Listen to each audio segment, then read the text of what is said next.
मुझे अपना एक नया बिजनेस खड़ा करना है, किस इंडस्ट्री में सबसे ज्यादा पैसा दिखता है आपको? भावना जी, एक ऐसा सवाल है हाँ कि आज की तारीख में एक सैलून वाला भी करोड़ों कमा रहा है, हाँ एक हाँ चाय वाला भी करोड़ों कमा रहा हाँ है। डॉली चाय वाले का भी अभी एग्जाम्पल हाँ देखा हाँ हमने। हाँ तो कोई काम आज की तारीख में छोटा या बड़ा नहीं है। हाँ हाँ हाँ हर काम में स्कोप है जहां आप अपनी डेडिकेशन और अपना पूरा 100% देना चाहो। जी। ठीक है ना। हम्म। आज आप मुझे बताओ किस सेक्टर में आपको करो। जो ट्यूशन पढ़ाने वाले थे, फिजिक्स वाला नाम सुना है ना, जी। कितना बड़ा ग्रुप बन गया। Very true. ठीक है।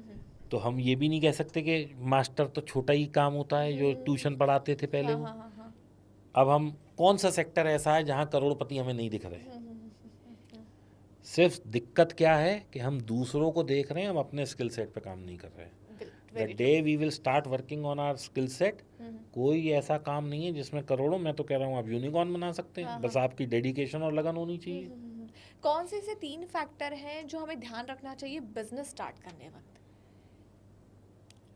कम से कम लेवरेज होनी चाहिए, यानी कि लोन हमें कम से कम लेना चाहिए, जी। क्योंकि लोन की जो मार है वो बहुत बुरी होती है, ब्याज बहुत तेज मारता है। दूसरा, हम जिस भी फील्ड में घुसना चाह रहे हैं उसका हमें परिपूर्ण ज्ञान होना चाहिए। जी। अगर हम बगैर नॉलेज के घुसेंगे तो फिर तो शेयर मार्केट में ही घुस जाओ ना, जहाँ लॉस भी बड़ी आसानी से आ जाता है। फिर हम क्यों इतनी इन्वेस्टमेंट करके और एक फैक्ट्री सेटअप करें और फिर लॉस लें। बेटर है आसान लॉस ले लो। तो एजुकेशन इज़ वेरी इंपॉर्टेंट। कुछ भी करना हो सीखना तो पड़ेगा। ओके। इंडिया ना बहुत ज़्यादा प्राइस फ्रेंडली है, मतलब अगर आप उनको एक बड़ी कीमत दे देंगे ना तो वहाँ पर खरीदारी थोड़ी कम होती है। अफोर्डेबल प्राइस फैक्टर कितना ज़्यादा इंपॉर्टेंट होता है बिजनेस में? क्या चीज़ महंगी नहीं बिक रही हिंदुस्तान में, बताइए।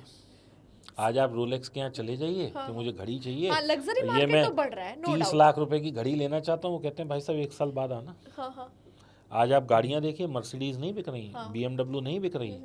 मैं उस तबके की बात नहीं कर रही हूँ जो 1% में आता है, हम बाकियों की बात कर रहे हैं। जो 30 लाख के रोलेक्स नहीं खरीदेगा, मैं उसकी बात करना चाहती हूँ। अरे आप देखिए ना, आज एक लड़का कमाना शुरू करता है, वो साल के 2 लाख कमा रहा है, 1.5 लाख उसके हाथ में मोबाइल है, और इससे ज़्यादा क्या आपको चाहिए देश की तरक्की। हाँ हाँ हाँ हाँ आप मुझे बताइए, उस बच्चे की हिम्मत देखिए। हाँ हाँ हाँ। वो कमा 2-2.5 लाख रुपए रहा है और 1.5 लाख का फ़ोन पे अफोर्ड कर वो खर्चा कर रहा है। वो अगर जीन्स पहन रहा है तो ब्रांडेड पहन रहा है, वो लोकल मार्केट से जीन्स नहीं ले रहा है। जूते पहन रहा है तो वो फलाने। मैं तो खुद दंग हूँ, मैं अपने बच्चे की बताऊँ या मैं अपने बच्चे का फ्रेंड सर्कल देखता हूँ। हमारे पिताजी ने तो जो हमें 1000, 500, 200, 300 के जूते दिलाए, हमने ले लिए। आज बच्चे कहते हैं नहीं जी मुझे तो इस ब्रांड का जूता चाहिए। चाहे बाप कमा पा रहा है या नहीं कमा पा रहा है, चाहे वो 6 महीने रुक के ले रहा है, लेकिन बच्चा इतना इंस्पिरेशनल है कि वो कह रहा है जी मैं तो यही लूँगा।